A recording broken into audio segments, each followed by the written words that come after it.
I'd like to extend a big thank you to the organizers for inviting me to speak on one of my favorite topics, which is feeding growing horses. During this talk, I'll be discussing a little about growth and the requirements of growth, then how we fuel growth and some nutritional factors that affect growth. Then I'll touch on the specifics of creep feeding and weaning, and then finish with feeding the weanling, yearling, and the 2-year-old.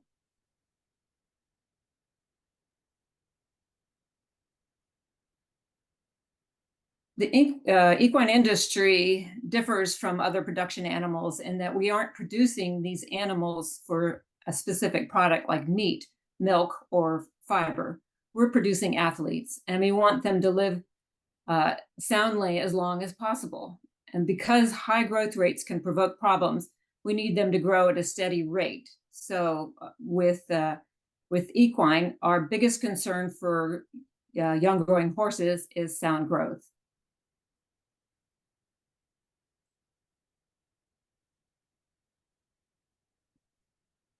We know very few animals that have as precocious a growth as the horse. It's amazing that they can stand within 20 minutes of hitting the ground. And within hours of their birth, they can be ready to run at speeds that no human athlete could ever achieve.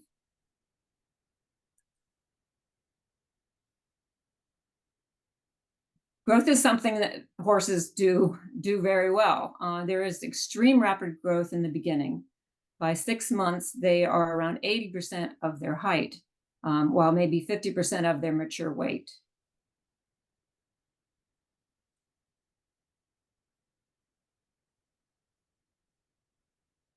With horses, we are looking for optimal, not maximal growth. With the growth rate, like in this graph here, we see optimal growth, the circle here in the middle of fast and slow growth.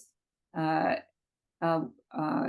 the scale of few to many problems, we see that growth rate increases, so does the risk of having more problems like DOD. On the other end, if we see that the slower the growth rate, the more the problems with weak undergrown foals.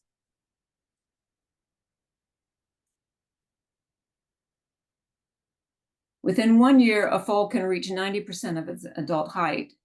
One thing to be aware of is that the adult size of a horse is genetically predetermined, and increasing energy will not make a horse grow beyond its genetic potential. You can push the horse to grow faster, so he may reach that potential earlier, but he will not end up any bigger than his genetic potential. Another thing is, if the horse is not provided enough energy, it may not reach its genetic potential. Beyond genetics, growth rate and maximal height can be influenced by environment, nutrition, and management.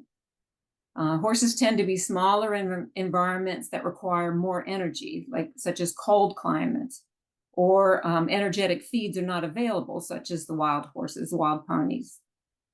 And then bigger when industry supports better nutrition because of higher sale prices for the larger individuals.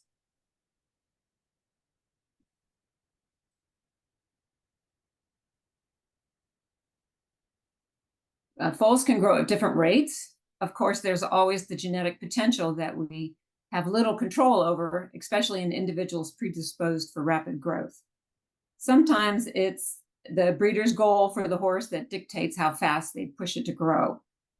If the breeder needs an individual to be grown for yearling or 2-year-old sales, then the individual may be pushed to reach that goal. And it's our responsibility to recognize when an individual is growing too fast for its own good and adjust the diet accordingly. We want to see a smooth growth curve, not one with deviations of slowing and then compensatory spurts, because that's an invitation for problems. It may mean feeding for slower growth rate, but that doesn't mean to starve the foal nutritionally. It's important that even if trying to slow the growth rate of an individual, that all the requirements of the other nutrients besides energy are being met.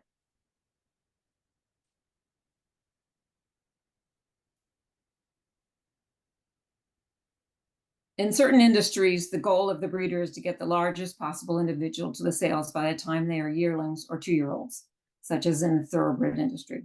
And we know that slow, steady growth is important for skeletal soundness. So monitoring the individual and comparing its growth rate against the average growth rate can help a breeder to possibly head off some developmental problems from occurring.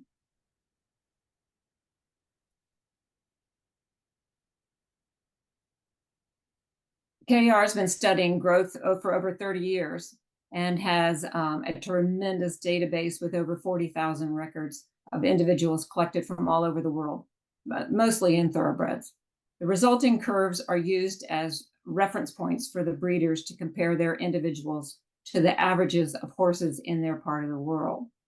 We have developed a software program where breeders can enter the growth data and look how it compares with the growth curves and percentiles and quartiles.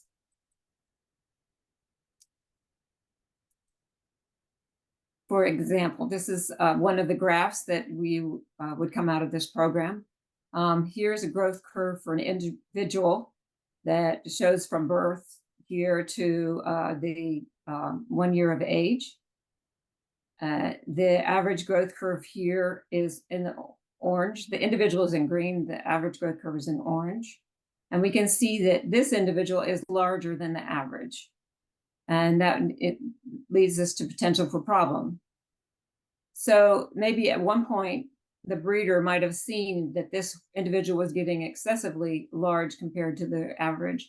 And so he may have cut that individual back in his energy content of his diet, and which leveled off his growth.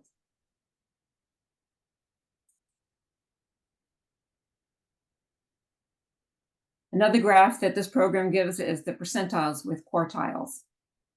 In this example, we see that the sheriff deputy's foal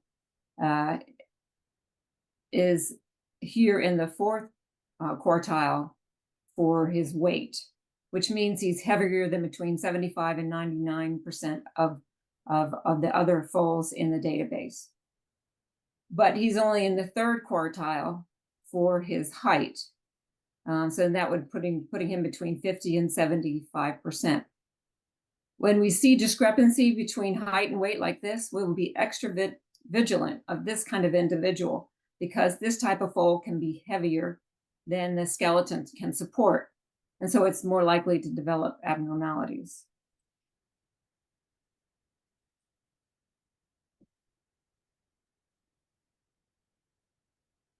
Along with making sure that the young horse is meeting its requirements for nutrients and energy, it's also important to keep an eye on the body condition of the growing horse. If they are too thin, it would be an indication that they may not be getting enough energy. And if they are too fat, then it could be detrimental to the skeletal development because of the excess pressure from carrying too much weight. You can generally use these adult body condition score descriptions for yearlings and up. It's not as accurate for weanlings. One thing to keep in mind is with weanlings is that they tend to carry their fat higher up on the top line. And then as they age, it migrates down over the ribs. This particular body condition scoring chart is available from the KER website for free at KER.com.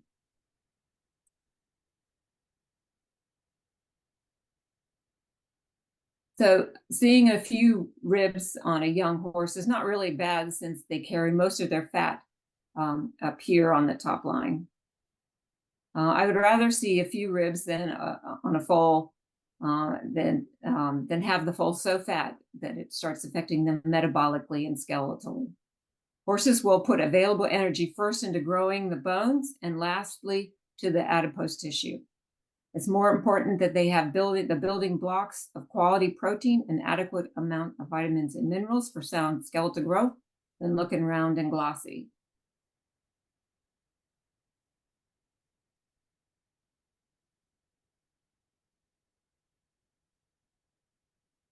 So why is nutrition so important in growth? We're growing equine athletes, and they need to be sound to perform. When we grow our horses optimally, we aim to achieve perfect balance between nutrition and body weight gain, so that the skeleton has the best chance of growing as strong as possible.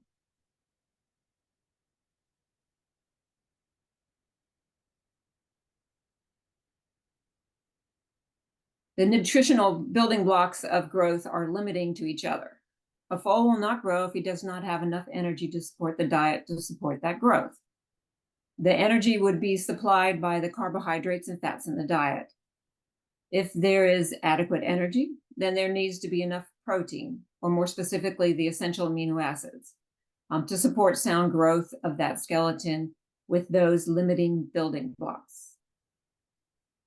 If there is adequate energy and protein, then there also needs to be several minerals and vitamins that play a role in a sound skeleton, connective tissue, and muscle growth to produce the sound of growth as possible.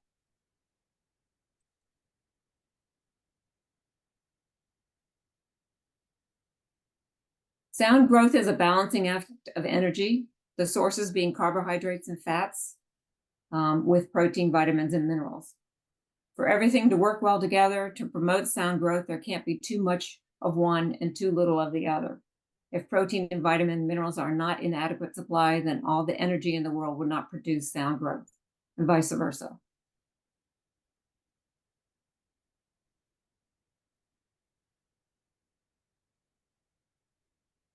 To illustrate this concept, I have picked out two studies to talk about.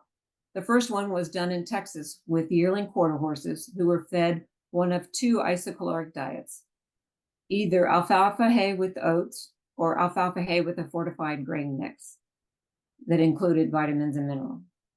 The horses receiving the blended grain mix grew taller, while the horses on the oats didn't grow as tall but got fatter. The authors concluded that when energy is provided for growth, that it's not fortified with the proper amino acids, vitamins, and minerals to support healthy growth, the calories are converted to fat instead of fueling development of muscle and bone.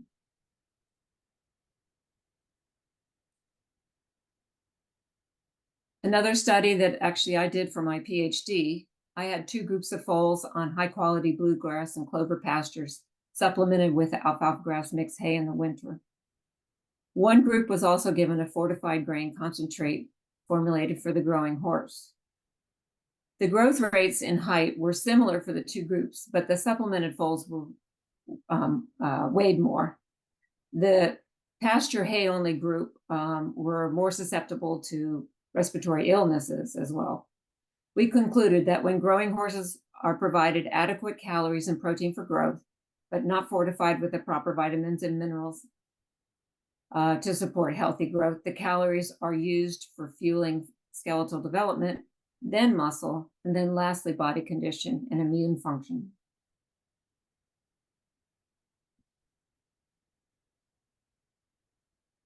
While the horse will achieve adult height within 2 to 3 years, they do not achieve maximum bone mineral content until they're 6 years old. Bone mineral content progresses rapidly in the first year from 17% at birth to 69% at 6 months and at 76 at the end of the first year. The body of the growing horse prioritizes where the nutrients are used, and we see that most of the energy goes to growing long bones once the maintenance requirements are fulfilled. The chronological order of skeletal development of the horse starts with growing of the limbs, starting in the hoofs, and then the head and neck, as well as the fetlocks, then expanding to the chest, then lengthening the trunk and widening the ribs, and finally lengthening the croup.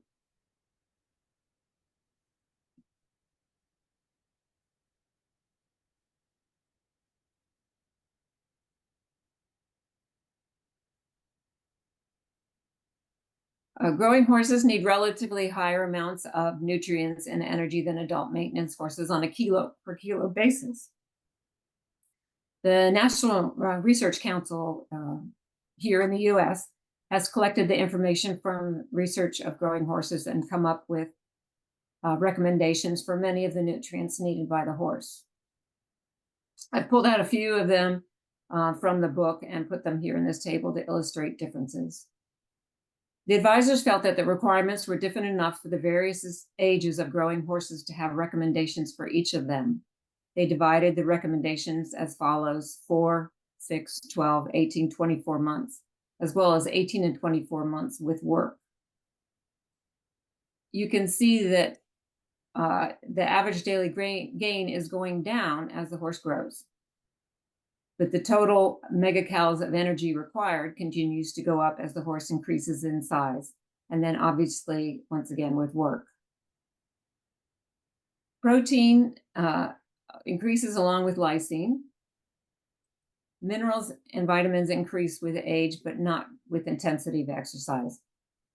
These recommendations are the bases used by equine nutritionists to formulate rations and balanced diets for growing horses.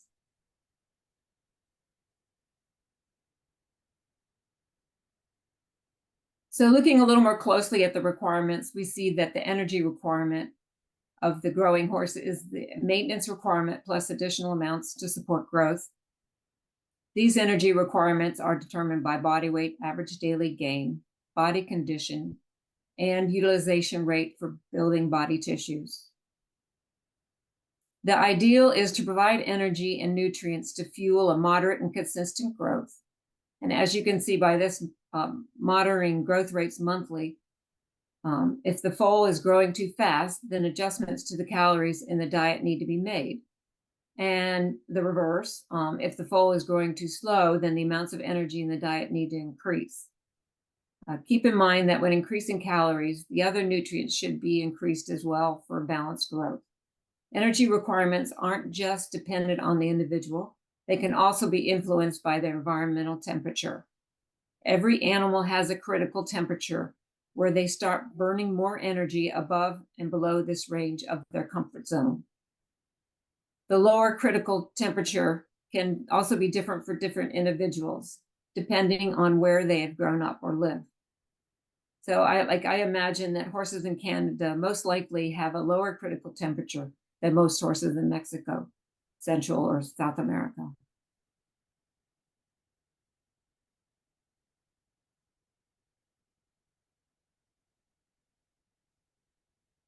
High dietary energy intake can increase the growth rate, but just up to the genetic potential of the individual.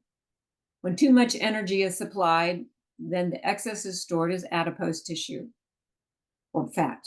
Along with this may come some additional consequences of heightened excitability and structural abnormalities, as it was well explained by Dr. Adriani.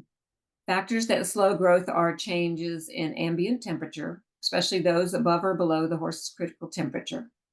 Weaning stress can slow growth, as well as psychological stressors, and decreases in dietary energy. The problem with some of the undesirable slowing of growth is that there can be compensatory growth spurt following it. We see this when horses transition from colder temperatures in the winter with preserved forages, and then the warmer weather in spring and rich pastures come about. When dietary energy restrictions are short-term, as in changes of season, then compensatory growth can result.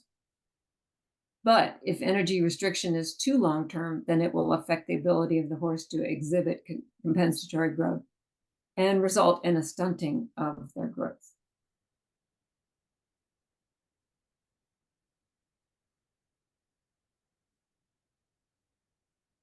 Protein requirement is higher in the growing horse than the adult because the individual is using protein to build body tissues like bone and muscle. When too much protein is fed, the horse will not keep growing. It'll just get fatter because the protein will be broken down and part of it used as energy. In the growing horse, the amino acid content of the proteins are as important as the total amount of protein. The amino acids that are limiting for growth are lysine and threonine. If there isn't enough of these, then the horses won't grow properly. In an experiment with the weanlings fed either 9% crude protein with additional lysine and threonine, the foals grew better than in control weanlings that were getting general 14% crude protein diet. Other amino acids that we know are important for bone and cartilage are glycine, proline, hydroxyproline, but none of these are limiting that we know of so far in the horse. As stated previously, if there are not enough of the nutrients, then additional amino acids can increase in the growth rate.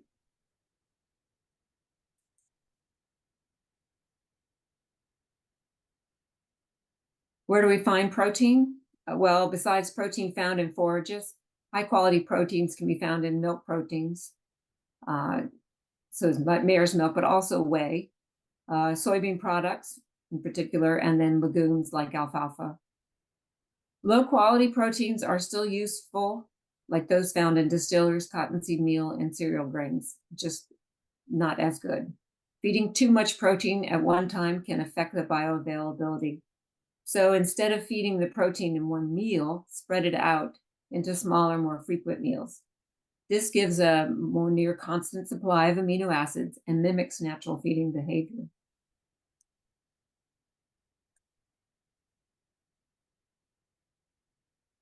As we saw from the table from the NRC, mineral and vitamin requirements increase with growth. Vitamin A is one of the most important for growth, but it's not usually a problem if the foal is consuming adequate green forage. It can be an issue when feeding conserved forages like hay, as the losses of A are exponential with storage. Vitamin D is very important in bone metabolism, but is easily accessed when exposed to sunlight. It's not normally an issue unless the foal is confined to a dark stall for long periods of time. Vitamin E is very important in immune function and may need to be supplemented if a foal is fed preserved forages or low selenium.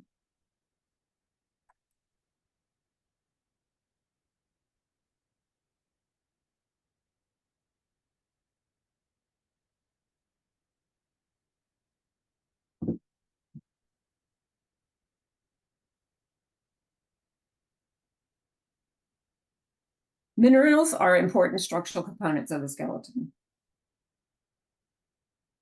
Over 90% of the calcium and phosphorus and 80% of the magnesium deposited in the fetus during the last trimester of pregnancy. So there needs to be adequate calcium, phosphorus, and magnesium in the diet of the mare. It's not only a question of amounts, but also the ratio of some minerals in relation to others. Two very important ratios we look at in horses are calcium and phosphorus, the most desirable being less than 3-to-1 calcium to phosphorus, and then zinc and copper that ideally should remain between 3-to-1 and 5-to-1. Copper supplementation in the last trimester of gestation of mares in a study done in New Zealand reduced the incidence of physitis and OCD in the foals. And this was regardless of whether the foals got supplemental copper. Zinc and manganese have roles in skeletal development. Selenium is needed for immune function. Iodine is important for metabolism. Deficiency and toxicity results in goiter. Silicon may improve supplement skeletal development. Excess mineral intake can be a problem when their rations are overfortified due to an inappropriate mixture of forages, feeds, and supplements, or when there is an environmental contamination or pollution, such as zinc from being housed in the vicinity of a smelter.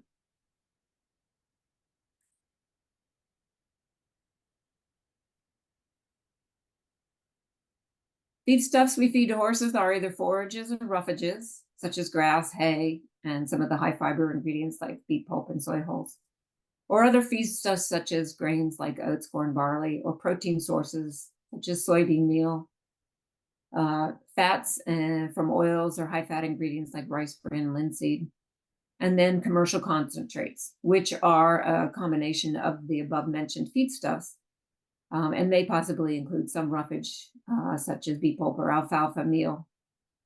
There are many different types of roughages, but to be considered a high quality roughage, which is what we recommend in young growing horses, it means it should have higher levels of protein and or energy.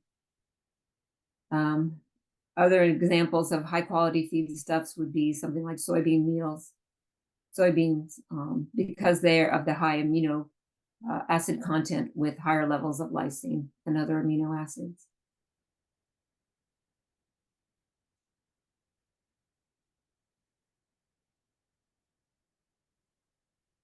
Just a word about commercial concentrates, because they are commonly used feedstuff in growing horses. along with the forages. These are used to complement the shortcomings of the forage. They're formulated for a specific type of horse, and whether it's a performance horse feed or something like a breeding or growing horse feed. They combine energy sources with protein and vitamins and minerals. And they can be formulated with different combinations of energy sources to suit the demands of different horses. And within each of these types of feeds, we can have some can have higher or lower starch, or higher fat, or higher fiber. Currently in the research, it may be pointing us in that direction of using these lower starch, higher fat and fiber feeds as more appropriate for the young growing horse.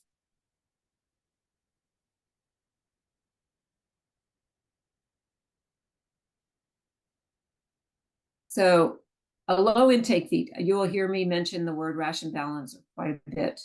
And these are a special kind of feed that are used to balance out what's missing in the forage without adding a lot of calories. They can be fed alone or alone with forage, or used when feeding straight cereal grains to make a kind of a homemade concentrate. Or they can top off a diet when a commercial feed is being fed below the recommended feeding rate.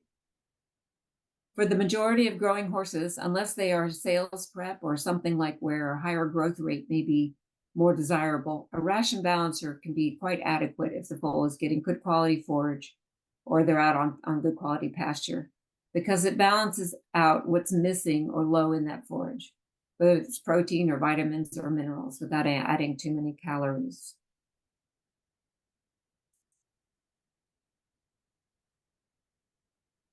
This graph shows how a ration balancer would balance out a diet, principally of forage. What we have here is representation of how each of the individual ingredients combine to meet the requirement of the horse for the various nutrients, which I apologize are probably too small to read down here. In this example, we see that here's the diet of the horse, the forage, this is the green part of each of the bars, is supplying nearly the requirement right here at 100% for calories, but not for many of the other nutrients. And when we add a ration balancer here, it tops off all the nutrients that are lower in supply in the hay. So that's the red, bringing each of these nutrients up to at least 100 or above. The yellow bars here, I'm sorry, I admitted that this diet also contains salt, and this is what the salt, the sodium and the chloride would do to meet the requirements for salt.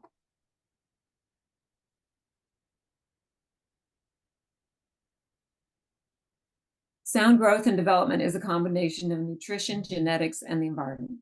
With nutrition, we see that skeletal abnormalities have multifactorial causes and not just high protein.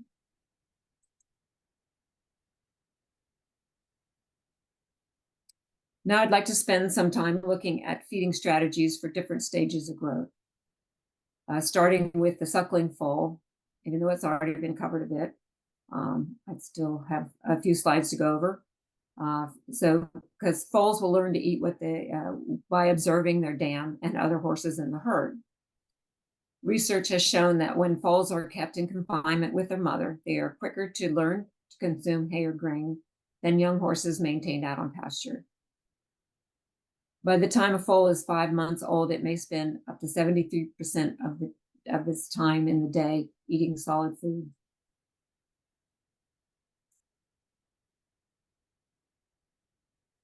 The first few months of life are a time of really rapid growth. So by 5 weeks of age, the foal will have doubled its birth weight.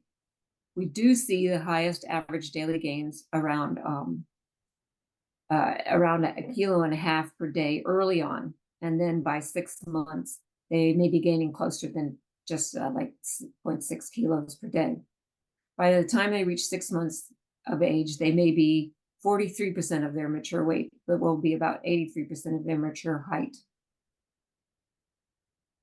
A trend we have seen is that birth month does have an effect on size and growth rate. Foals born in the winter months tend to be smaller than those born in spring and summer.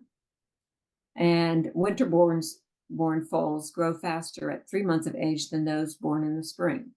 But this is most likely due to the onset of spring flush of grass of high quality grasses we see here in these northern climates.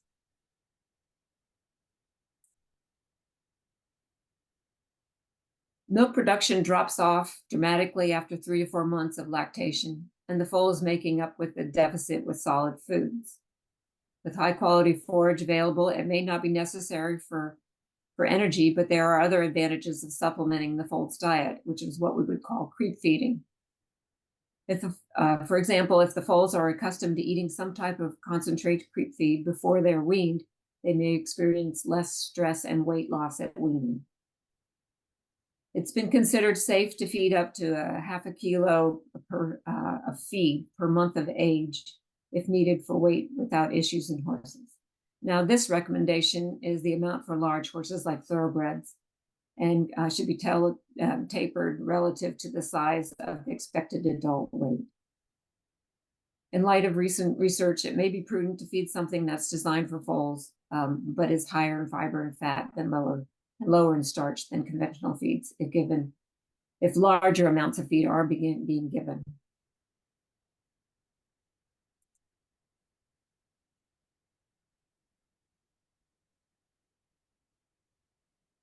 As I previously stated, providing creep feed helps with average daily gains and lowering weaning stress.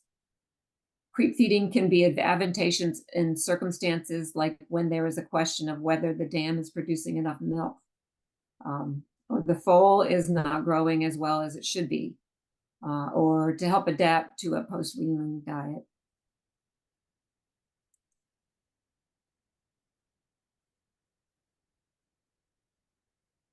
A good basic strategy for supplementing the suckling foal is to make sure there's a supply of good quality forage. And if creep feeding is desired, a concentrate that's been formulated for foals with the adequate supplies of vitamins and minerals and sufficient protein, maybe a higher fiber formulation. Monitor growth carefully and don't let the foal get too fat or too thin, and consider weaning if growing too fast or getting too fat.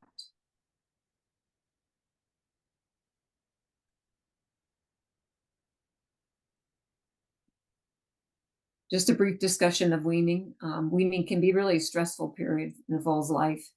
It's not just the physical nourishment that the dam provides for the foal, but it's also emotional security. The stress of weaning predisposes the weanling to disease, injury, reduced growth rates. The primary concern at the time of weaning is the reduction of stress.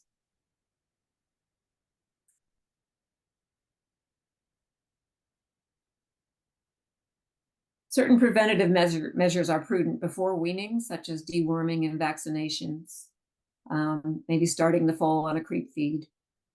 It would be important to start handling the foal to be accustomed to human contact. And make sure the facilities are safe for weaning, such as good fencing and no dangerous objects, and the right kind of fencing if trying to use a partial weaning method.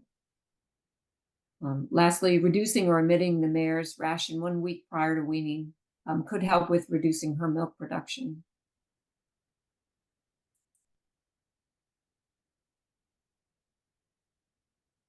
Now moving on to the weanling period from weaning to 12 months of age.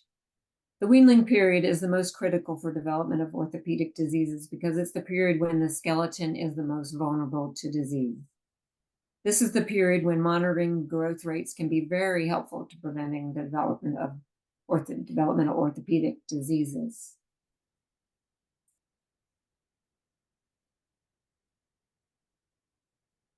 Nutrient balance is key in feeding the weanling. Energy levels in the diet can be manipulated to slow or speed up growth to some extent. Just remember that the higher the caloric intake, the faster the foal may grow if it has the potential. Adequate protein, or more correctly, the right amount of key amino acids are important for quality growth.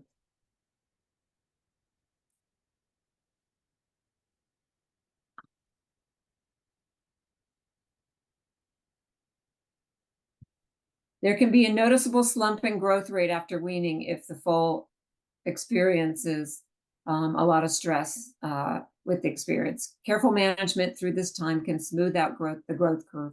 Another time we see the slump in growth is the ending of the winter months, particularly in colder climates when the compensatory growth as the spring grass comes on.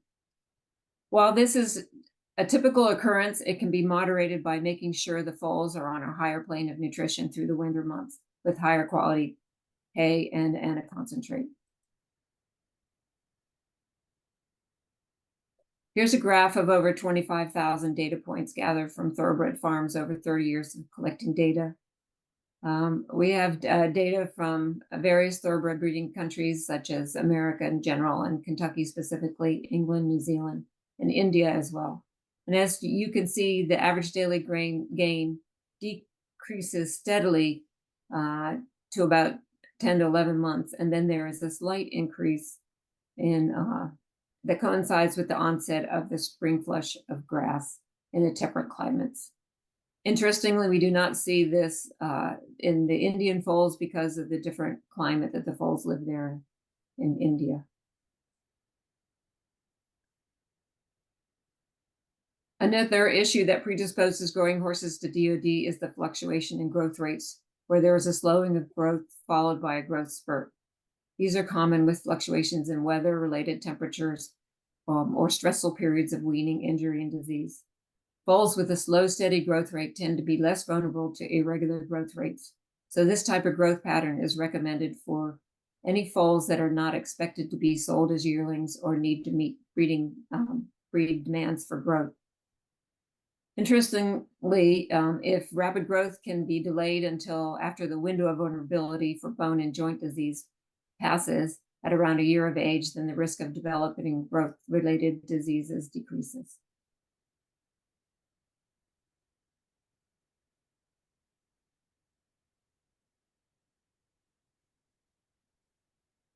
Nutrition can play a role in development of orthopedic diseases in the way of deficiencies or excesses, as well as imbalances of nutrients.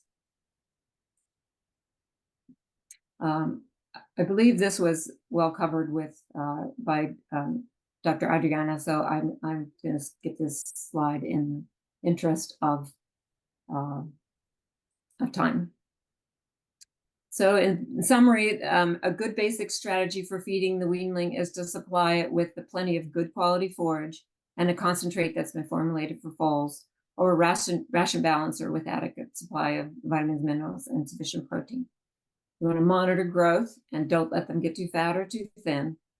Cut calories if they're growing too fast. Plenty of exercise is important for building strong, resilient bones, so try not to confine the horses for more than 10 hours per day.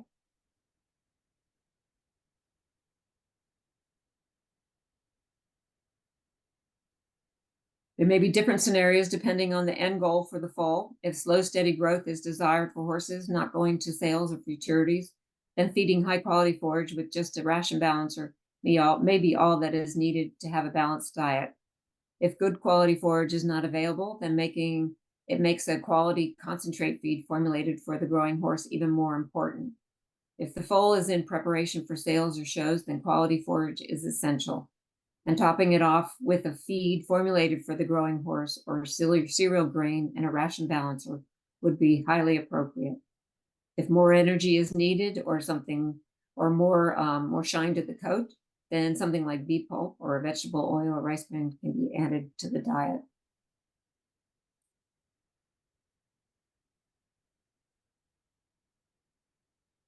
Moving on to feeding the yearling. Yearlings have passed the window of vulnerability for the developmental orthopedic diseases and are less likely to develop them, although it's not to say that it can't happen. If something shows up in the yearling, it's likely that it formed during the first year of life before manifesting itself. Monitoring growth rate is still important at this time, and correct balance in the diet is still key. Managing nutrition will be important, especially if some clinical cases of developmental orthopedic diseases do show up.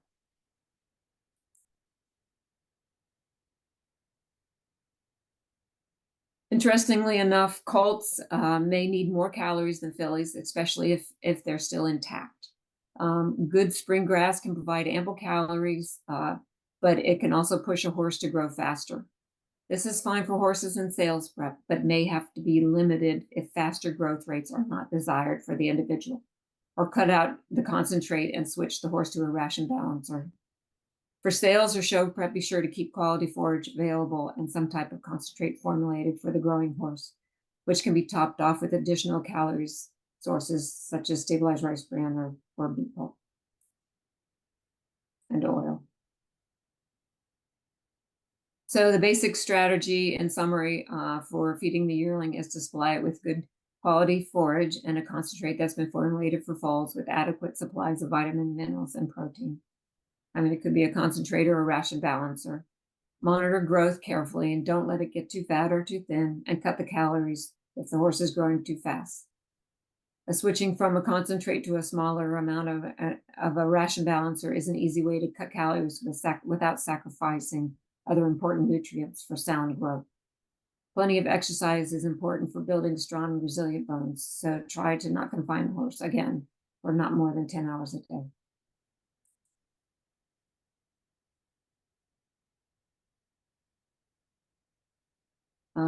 There are no simple rules about how much grain is too much. Feed each horse as an individual. It is the forage availability and the quality that will dictate the amount and the type of grain or concentrate that may be required to maintain proper growth. It's a good idea to regularly weigh and body condition score young stock to keep an eye on growth rates. A ration evaluation can be helpful in diagnosing deficiency or excesses in the diet. One method to reduce calories instead of reducing quantity is change to grass hay instead of alfalfa, if that's the main forage for the foal. And then once again, reducing the concentrate intake by feeding a ration balancer rather than conventional concentrate with a higher minimum feeding rate.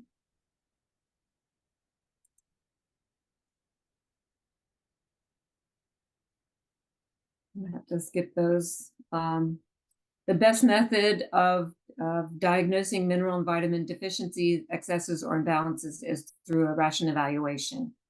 We offer ration evaluation services through our website. It's listed right here on the slide, KR.com.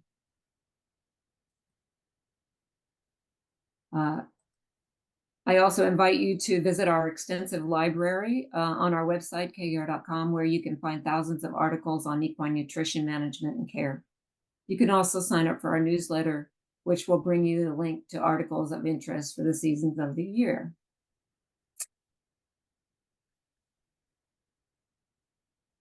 And with that, I would like to thank you for your attention.